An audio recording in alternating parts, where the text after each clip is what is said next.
Well, hi. Welcome back. I hope you've enjoyed the previous sessions. I certainly had fun on the panel.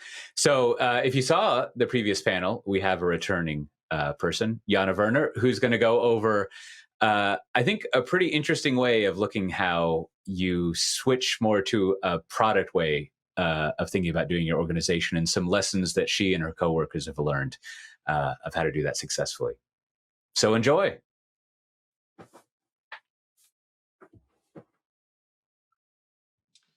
Hi there. Thanks for joining the session. My name is Jana Werner, and I lead Tesco Bank's transformation program. And the fundamental part of that's around changing our ways of working and introducing modern product management practices, hence the topic of the talk. So a bit of context. In our bank, we have worked agile in pockets for many years. Over the last 18 months, as part of a transformation program, we started introducing cross-functional product teams to increase our customer focus, our speed to market, and efficiency. Of course, that process was not without challenge, and I'd like to share some of these challenges and learnings from one of the first product teams that we introduced. They developed a successful digital gifting experience for our customers with the help of Pivotal Labs. And I'm hoping that by sharing this, we can help you shortcut some of your own journeys that you're on. You might be surprised to hear very little about the actual product team in this talk, because we found that the truly challenging part... Sorry? And we found that the truly challenging part is around changing the organization that supports your product teams. Because without giving them an environment where they're able to operate differently, your product teams really have no chance. And the question was for us really, how do you teach the rest of the organization that has developed a way of operating and a culture and processes over many, many years to change its habits and its way of working? Support teams. So the question really is, how do you influence your sponsors, your stakeholders, your leadership? How do you get them to be comfortable? And how do you get support of a structure? Sorry, guys, I can still hear you. Hi, guys, I can still hear you in my talk. Is everything okay?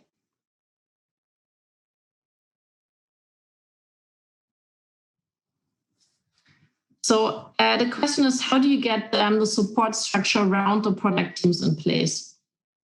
And many organizations set up innovation practices and factories, which are separate business units. The organizations then have the challenge that either nobody or everybody wants to join those. So we didn't do that. We started off with one core team, and from the inside out, within the organization, the existing organization, we developed from there. And the lessons I'm sharing with you are in that context. So starting with, before we really dive in, bonus lesson 0 learned. At the start of my transformation journey, I was lucky enough to find this change curve that I saw in a Jonathan Smart presentation. He was the head of ways of working for Barclays at the time. And it describes the journey that people go on emotionally during a transformation. I'm happy and enthusiastic at the start, at the top. And I think when I submitted that talk, I was maybe more further the downwards part of the curve. And I'll tell you at the end where I'm at the moment. But the key thing that I think is worth being aware of is it's good to know that this curve exists for your own journey and your own sanity. But really more importantly, to help you to take people with you, to show that it gets challenging, to be aware of that there are ups and downs, and that you just have to stick with it so you don't end up in the bottom part of those dotted lines on the right, but brings you back up the top. And that point around taking people with you really brings me to my first lesson learned. And here we have that. I've only recently seen that sentence that someone very smart gave that to me, and I wish I had known it sooner. It's When you're one step ahead, you're considered a visionary, but when you're 2 steps ahead, a lunatic. So the key point here is don't run too far ahead. And I think we've probably not always done that perfectly. So pick people up from where they're at. And of course, you can be 2 steps ahead, but make people feel like you're just 1 step ahead. You're not just changing processes and tools, and that's the easy part, but you're really looking how to change how people think and behave, their habits and their culture. It's a great book, Unlearn, from Barry O'Reilly. Have a look at that on habit change. It's really helpful. And spend a lot of time with your stakeholders to support, to build relationships, to coach, to train, and to build trust. Change is really scary, especially in an organization that's been around for a while. So the real question is, how do you take people with you? And I think the key point is empathy and a lot of patience, more than certainly I thought on this journey. The second one is make it easy, make change easy, make it seem not scary. So, for example, don't make things feel like they're big changes. Do something very small, bring people along 1 step at a time, minimize adoption barriers, things like language, humor people. We had an example where someone who's very much used to waterfall delivery at some point turned up in a hectic program with a list of tasks in an Excel sheet and said, we should really meet daily and think these through. We all looked at each other and thought, that's really a vertical Kanban board in Excel. So you know what? Let's work with that person for a while and do this. And eventually in 1 or 2 weeks, we'll just turn it horizontal and put it into Jira. But that's really a way to say support people on their journey and bring them along in their terms of thinking. The next one is around hearing things from someone you trust. I've learned from someone who said, look, it took me a year to build trust with people. And after that year, when I suggested to try something different, they would say, look, I don't believe this. I'm not sure about it, but I trust you. What you've told me previously worked, so I'm going to try it. So find people in your organization that are trusted and that have the license to operate and ask them to support. And lastly, demonstrate an early success and celebrate that success and celebrate it regularly to build confidence in the organization. You're asking people to try new things. And I heard this funny sentence from Michael Cote, who introduced me, it's only stupid until it works. And I really love that. So look and see if you can get over that point so people don't feel stupid anymore about it and have tried it and it starts working for them. Second lesson is a really quick one. Pick something important, unimportant to try. So when you try new ways of working, pick an initiative that's important enough that you get the support, but not so important that you get so much pressure that you don't have space to learn. So don't pick your top 1 to 3 priorities in your organization. Pick the 4th or the 5th. And of course, when you do that, you'll have doubters that what you're changing isn't representative.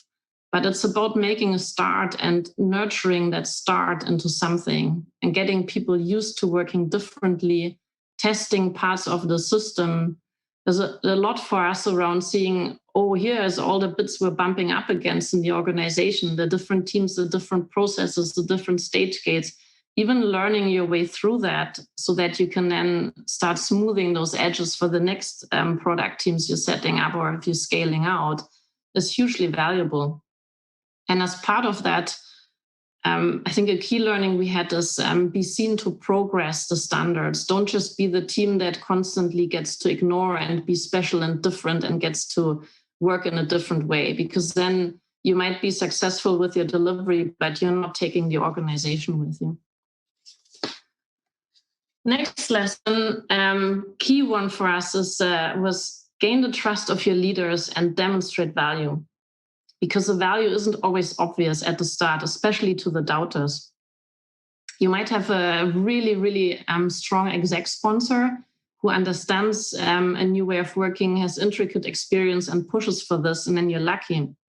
But where you don't, what does it take to win sponsors, to convert skeptics to sponsors, and to gain trust and support? The key things really we found is demonstrate the value to the execs and to the doubters. And one way of doing that is just set metrics. Be clear, there's plenty out there, lead time, cycle time, people measures, look at the DevOps report, plenty to choose from. And even better, what I've learned from someone in Pivotal Labs, they told me, ask your execs and your doubters to define the metrics with you, and make sure you take them by doing it on a journey of defining and switching from output metrics to outcome metrics. Once you do that, you get buy-in for those metrics. And if you can then prove how what you're doing moves the needle, you can start getting in on supporting and demonstrating value to your doubters. It also then allows you to hone in on the key problems. We found an interesting example where we looked at lead time, so time from an idea to something being in customers' hands. And we kept looking at team productivity, and someone at some point said, that's all fine, but look at the start of the process here, you're spending X weeks approving something. So why don't you fix that? It's a much bigger win to start with. So it helps you to understand where are the key challenges for your product teams and fix the ones with the most impact. And that will get your doubters' attention if you move the needle like that. And then use this attention to have conversations with your leaders and to educate your leaders. Try to help them consider changing their behavior and what they ask of the teams. We've just had a really good talk on servant leadership, a panel discussion with Michael Cote. So I encourage you to have a look at that in that context and really see what is it that your leaders need to see or to hear to get comfortable and to trust the process. And whatever that is, spend time on it, which is what we probably didn't do enough with our first teams. For example, as we got closer to the delivery of our digital gift card to go live, we swung much more back towards a command and control style, towards reviewing milestones and Gantt charts. And we didn't really spend enough time to think about why was the ask there? Why was the need there for the organization to provide that? And what then happened is we spent a lot of time for a team that could otherwise have been productive delivering to double report. So report burn downs and Gantt charts, have one-to-one extra meetings with senior stakeholders to get people comfortable, provide more justification. So what I learned from that is investing 1 hour in talking to your leaders and educating them can save you hundreds of hours as you go through the hierarchy and supporting the teams that are delivering. The other ask we discussed just in the previous session with Cote as well is how to help leaders become servant leaders. They've trained all their lives or all their careers usually to look for certain benchmarks, for certain outputs, measures. So I think there's a lot of empathy needed on how to change that, and you can't ask them to change that overnight. To help them look for different information, for value, for outcomes, and for optimizing flow. And what we did is we've provided something like this as a sort of cheat sheet for our leaders to say, and actually for a wider organization to say, we want you to start moving from the left of this bit to the right. I'm not going to read every single line here. I've got that up on LinkedIn and I can share it offline. But the point really is start getting people to switch from outputs and perfection and big releases to thinking of more curiosity, learning, adapting, and self-organization. And I think that was really helpful because people can keep referring back to that and modeling their thinking and their behaviors against that. Lesson 4 or 5, get used to iteration. I think being in a team in software engineering, this isn't new. This is probably 30 years old or more, but while that's now straightforward in certain parts of an organization and disciplines, the key challenge we found is, how do you get all the machinery around those teams to work iteratively? How does that work? And key really here was, what we didn't calculate in is providing more time for people to switch thinking from waterfall to iteration and to get comfortable with iteration. We found that teams were really uncomfortable not planning everything up front, due to a habit, but also because the organizational processes weren't designed to deal with continuously adding fidelity and confidence to both the products and the technology. If they did, it means the team could avoid questions from other parts of the organization at the start and just develop the thinking and the information out as they develop the product. But if an organization is geared to know all the requirements and all the detailed technical designs at the start, then it's very difficult to work against those processes that usually have clear sign-off gates. But it does create a high effort and a high investment risk, because you spend a lot of time and energy defining something in detail at the start that you've never released or tested with customers. So we challenged the organization against that. What we found is that most of our processes were designed to approve something at a point in the project lifecycle, like a sort of a waterfall gate in a lifecycle. For example, at some point, there was the need to fill in a massive document of a risk assessment. Of course, that didn't work in a program where you deliver iteratively or where a team wants to deliver iteratively. So the answer that you read and hear and learn is start to drive for self-serve and automation of your release pipeline, of your approvals. But that doesn't happen overnight. So what we found really worked is partner with the key teams like compliance, risk, and commercial, involve them from the start as partners, and use their current process, but iterate through them many times. So fill in the big document, but fill in a small bit of it, and then add and add and add as you iterate through your product development. So you can start using the current processes, manually iterating on them by partnering and bringing the key people along the journey all the time. And then from there, you can learn what other items, the parts, the approvals that you could turn into self-serve or into automation. And also think about, or what we have to think about is what's undisputable. So what are things you have to add high fidelity and define them at the start? So things like GDPR compliance, and what are things where you can take time and you can iterate. And then find a way to challenge the we've always done it that way approach, and look at where can you really ask 2 or 3 or 4 times, is it just you've done it always that way, or is there really a good reason why we have to work in a certain way, and start unraveling from there. But it does take time, and it adds time that you need to budget for your product teams. The other one is to minimize dependencies if you can, and really shelter people from anything that's happening outside the teams. Either you do that with structural change, but sometimes in organizations it's very difficult to just change structure, and it's probably also scary for people. So we've learned from someone who does transformation in big governance programs, where you can't just change structure, to just huddle people around outcomes. So develop objectives, develop OKRs, and then people huddle around these independent of structure.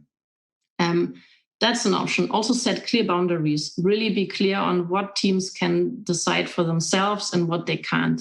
And in larger organizations, that is way harder than in smaller organizations or in startups or in other greenfield developments. So you will always have dependencies. Try and minimize them. And those you have to keep, budget more time to manage and to bring people along on the journey.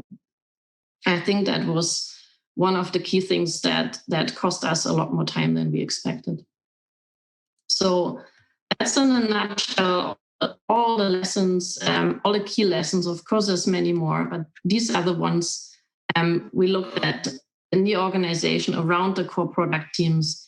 Use empathy and trust, build trust with people, make it easy for them to adopt new ways of working, prove successes, highlight, share them, pick parts of the organization and deliveries where it's easier to achieve that, celebrate those, go back to metrics to convince the doubters and to change mindsets, get people used to iteration, and of course, manage your dependencies. And then hopefully, eventually on this long journey, you won't have to pick one of the dotted parts of those lines, but you'll actually move up on that circle and on that cycle.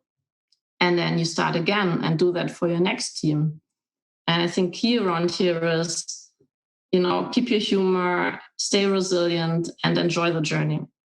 And thank you so much for joining. Happy to share details and have any offline chats at the end after this. Join you from either LinkedIn or please connect if you like to talk more about this topic. So thanks very much for listening.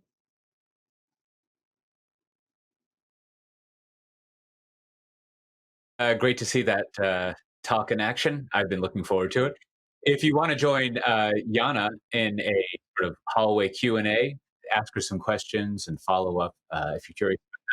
There will be a link in the Slack window for this channel.